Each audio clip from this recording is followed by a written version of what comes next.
Thank you. In all the excitement of listening to Shashank, I forgot to mic myself up, so I'm using a hand mic today. Today I wanted to talk about the business technology platform of SAP and how it delivers value in the chemical industry. And I wanted to start with a very busy but a very important slide. If you look at what is in black, is the core process in the industry, right? So you start with a new product development and there's innovation there, to business planning, manufacturing operations, demand-driven supply networks, multi-channel sales, marketing and service, today also with the B2C world, and then finally coming into reporting and analytics and going all back into new product development again. And what you see on top and bottom are some of the innovations that we have seen typically come out of the industry during this core process cycles. Right from IP landscape investigations, knowledge cube, condition-based maintenance, predictive maintenance, connected worker safety, forecasting raw material prices, control towers and all of that.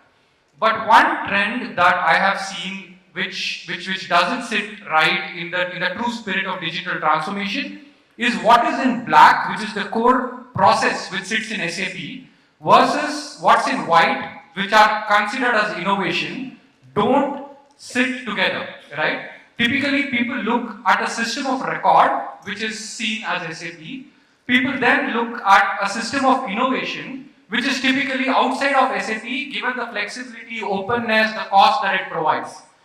And sometimes when these projects go to see the light of the day, the true ROI or the return on investment on the project itself comes from the ability of that system of innovation to talk to the system of record bidirectionally, right? So for example, if I say a condition-based maintenance, if I have that condition-based maintenance happening outside of SAP, how does it come back and trigger a process in my EHS module, right? So that closed looping of innovation can happen only in the core, right? And if you look at our role as SAP today, and my role in specific is to try and bring the latest and greatest of technology to the parlance of SAP.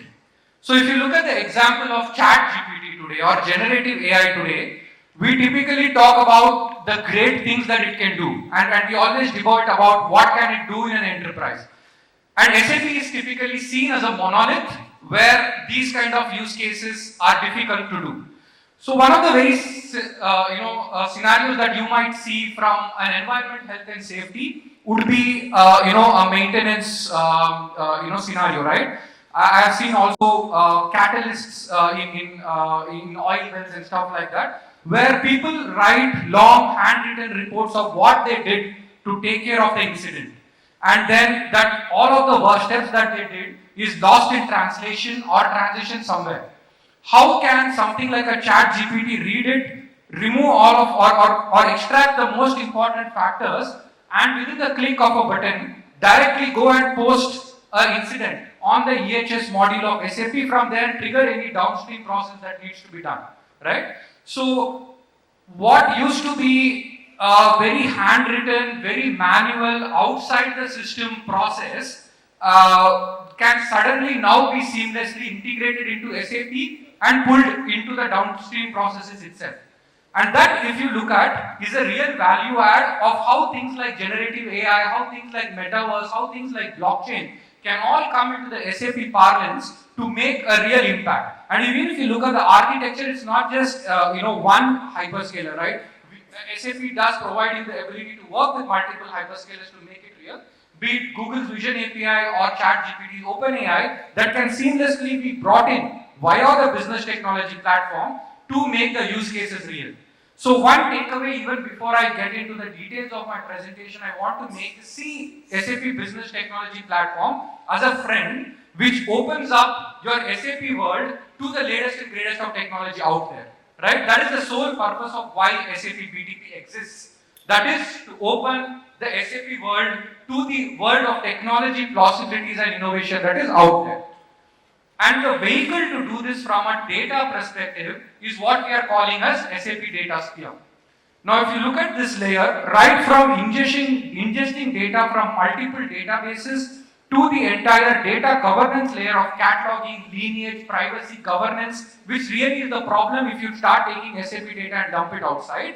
And then the ability to orchestrate it, self-service data modeling, and all of the things that you'd expect in a data layer is offered in a single platform, so that you are able to take the data which is of value, which is SAP, to the data which is of volume, like your IoT data, like your timestamp data, like your data of coming from cameras and stuff like this. Those are all typically heavy on volume, but not so much on value. Whereas SAP might be less on volume, but it is a lot on value. But how do you again merge these two worlds together?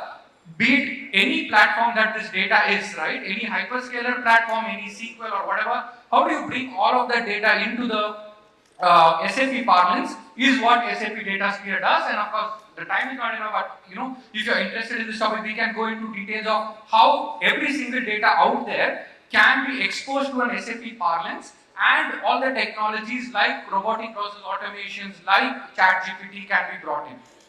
And this is what customers like Passive with their knowledge cube, or other customers who leverage predictive plant maintenance and quality management, or Eastman who is leveraging the forecasting capabilities with external machine learning and bringing the ability to forecast rubber prices and prices of raw materials, or AkzoNobel to do overall equipment effectiveness, or at a much larger level, somebody like a Florida Crystals is looking at data not just from SAP but from NASA, from drones, from market reports and all of that, and look at really 180,000 acre of field to look at the entire equipment repairs and all of that managed on the SAP HANA platform on BTP, right? So SAP BTP, as I keep coming back to, is really the way to expose that gold mine of information that is SAP, to deliver innovations and to deliver business value on top of this. Now that is in terms of the data. Now coming to the core analytics and planning on the system itself, today if you look at a FP&A or if you look at the outcome that it gets measured, it is not just on financial planning anymore. There's commercial, sales, procurements, hundreds of Excel sheets that you might be working on to arrive at a holistic FP&A, and the green ledger and sustainability that Amol talked about is also a big part of it. Imagine if you say that I am packaging a particular chemical product in paper rather than plastic, and it is going to have a 0.05 paisa impact on packaging cost per square meter. If I am going to change a packaging cost there in terms of my external factors, right, from a sales and crop standpoint, what impact does it have on my overall EBITDA? Right? And those kind of simulations are only possible if you are able to plan and analyze on the most granular data that sits on SAP, not on aggregate data. And that is something that the analytics and planning engine on top of BTP helps us to plan in today's dynamic terms, so that you look at your entire cash flow statement or a balance sheet and say, if this particular factor goes up by X or Y, how does it holistically impact my overall EBITDA? And it goes without saying that this planning engine is bidirectionally integrated with the SAP ERP, which means that the master data, transaction data, and all of that is seamlessly integrated bidirectionally. So from AC Doka table, you take the data to the planning engine, you do your planning there with all the templates, and it pushes back the plan data actually into the AC Doc table. So then your planning and your system of record and your transactions are not differentiated anymore, right? And this is the real value of doing connected planning on top of your ERP, be it for financials, be it for workforce, be it for any of these scenarios. Now, on the topic of planning, I wanted to also invite Bhushan, Global Lead Tech Delivery, Digital and Analytics at UPL, who have embarked on this journey with SAP, to briefly talk about their journey. So Bhushan, maybe to start off with, thank you first of all for joining us in this afternoon. Maybe we can start off with your journey at UPL, and for the larger audience, most of them would know UPL, but for some of them, what does UPL do and what is your role at UPL? Sure. First of all, thanks for having me. Let me go ahead and introduce UPL. So UPL actually stands for United Phosphorus Limited. It started as a manufacturing facility of red phosphorus in Vapi in the year 1969. But then it dived into manufacturing agrochemicals, and since then it's not been looking back. So right now UPL is the fifth largest agrochemical company in the world. It is the number one in sustainable agricultural solutions. Giving some statistics, its revenue is close to $6.2 billion, presence in 140 odd countries, 43 manufacturing facilities, 18 R&D facilities. There's a lot of focus on biosolutions, so we are the number one biosolution provider in the world. Okay. So that's about EPL. Yeah. Interesting journey. Yeah, what are the so it's a behemoth, right? So maybe what's your role in the behemoth? Sure. So what I do is I lead, like you said, I lead the tech delivery space in the digital and analytics arm of UPL, and when it comes to delivering anything on analytics, whether it is descriptive analytics, advanced analytics, so it is our team which takes care of it. We've had a host of systems now grown tremendously. So we did a big acquisition around 3-4 years back. ERP, SAP is our core, CRM, MDM, lot of SaaS-based cloud solutions, lot of homegrown native applications.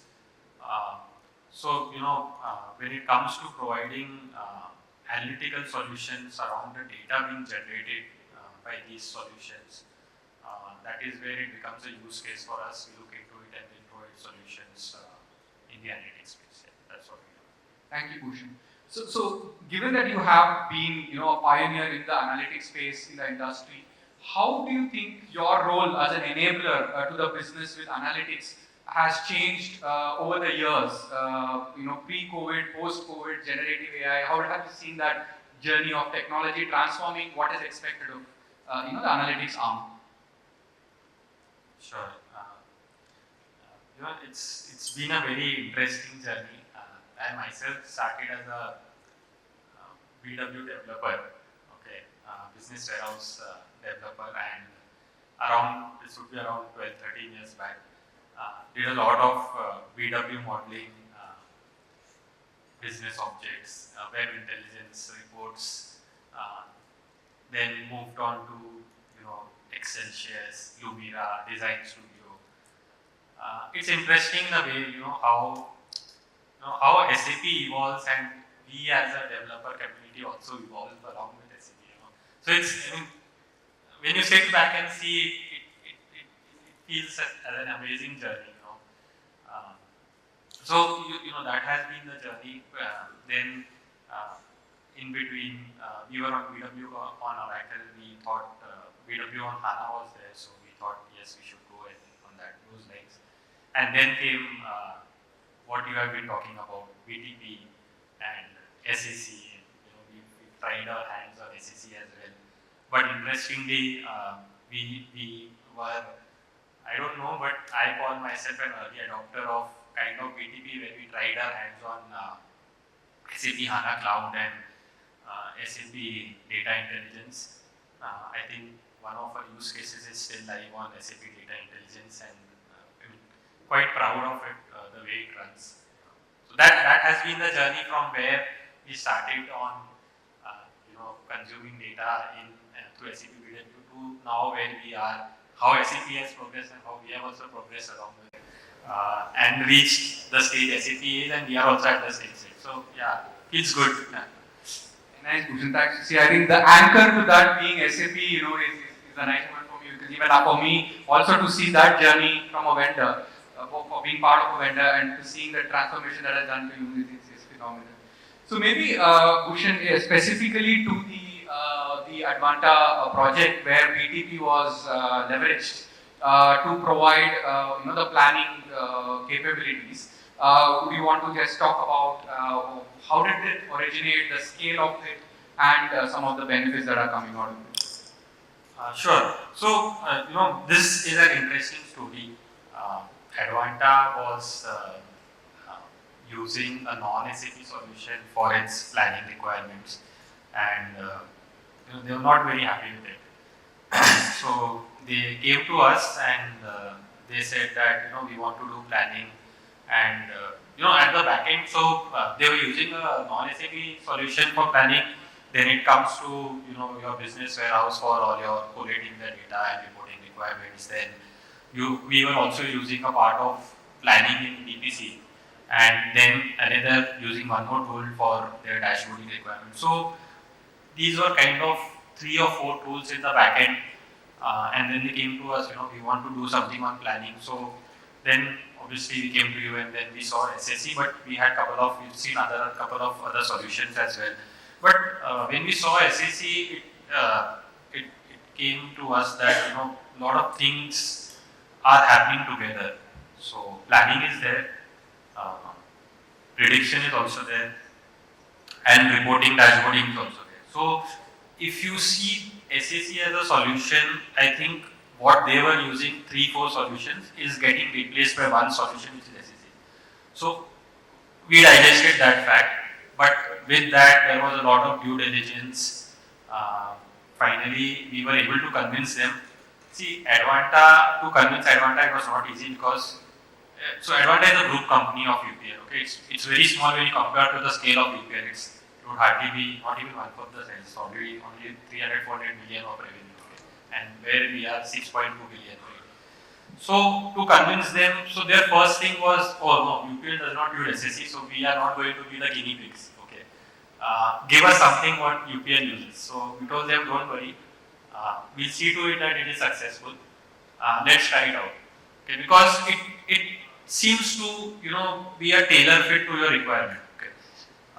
So it was hard convincing them. At least actually it took us around 3-4 months just to convince them that this is a solution for you. So with that done, then we chose an implementation partner. It took us around 6 to 8 months to map all their processes, implement it. But successfully we went live in November with around 150 plus users with a global launch. So it was a journey. Yeah, I remember. I think when you talk about global, the true scale of global, like can you just throw some light on the number of countries, the number of localized? Because I remember there was this one call. I think we were on, and I could see half of the globe represented. So I don't know the exact number of countries. Maybe easily around 60-70 countries, and we have divided into 8 regions globally, 8 or 9 regions globally. So yeah, that's the scale. But see, for them, a very important part also was change management. Users were also very excited because at the end of the day, accessing 3 or 4 systems and coming and seeing a solution which gives you everything in one go was pretty exciting for them. And now today, I was just talking to a few people in Advanta office 2-3 days back, and they have some presentations going on, and everything is happening through SSE, right from planning, prediction to analysis, everything at one go through the SSE solution. So that's really good. Yeah. Pretty amazing. Thank you, Bhushan.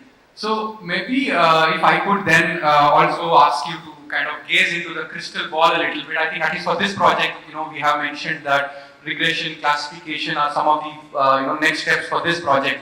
But largely from your vision for, let's say, the industry based on what you are seeing, maybe what would be like one forward-looking crystal ball statement that you could make, around technology's impact in the industry? So, from a BTP perspective, I think trusted planning and analytics is what it offers, and I would say treat BTP as a friend, like you also said, and it will provide you last mile enhancements, tailor fit to your processes. And lastly, I think SAP has started working with hyperscalers. So, be it Google or Microsoft. So, you know, uh, don't keep SAP data separate from your data lake is what I would say. See it together. I think that will give you a lot of benefit. That's what I can say. Thank you, Bhushan. I think, yeah, just to reiterate, that in terms of, the big benefits of budgeting and planning, BTP as a friend to open SAP to the outside world. And as you pointed out, even in Sapphire very recently, there were very big announcements made as to how we work very closely with hyperscalers, bringing generative AI in or working with BigQuery outside. Sundar Pichai was in the keynote at Sapphire and all of that, right? So in terms of, no, not Thomas Cooley. Those are great inputs, Bhushan. Thank you very much. Thank you so much for joining me on stage, and Bhushan and I will also be available on the side. Maybe before we leave, I just wanted to talk about the overall unique value proposition of Bhushan this table. On the overall value proposition of what we call as a data-driven enterprise, right? Many times we think of data as the amount of data we generate or the usage of the data, but if you look at the value of data, in essence it would be four things. One is the span. Are we able to read data which is relational, unstructured? Are we able to orchestrate and govern it? Second, the amount. Are we able to manage hot data in memory, warm data, disk, cold data lake, and is it elastic enough to manage that? Third is quality. Are we able to manage structured data set? Are we able to manage data streams? Are we able to manage analytical, large predictive models that are coming out? And finally, usage, right? We have all of this, but are people using it the way it should be? Are they using it for BI, for planning, or predictive? Are we able to democratize the data? A multiplication of all these four is what the value of data brings. And funnily enough, just because I said it's a multiplication, if any of this goes in the negative, let's say quality is wrong, quality goes in the negative, the value of data actually goes in the negative, right? So it's very important that we treat all four with respect, and whenever you look at a technology strategy of opening up SAP, an analytical strategy as simple as a CFO dashboard, please be mindful of how the SAP data, the logic, the metadata can be managed. That will really help in this technology journey. Right. With that, we would conclude this session. And again, I would like to thank Bhushan very much for gracing this opportunity, and all of you for being a wonderful audience. Thank you.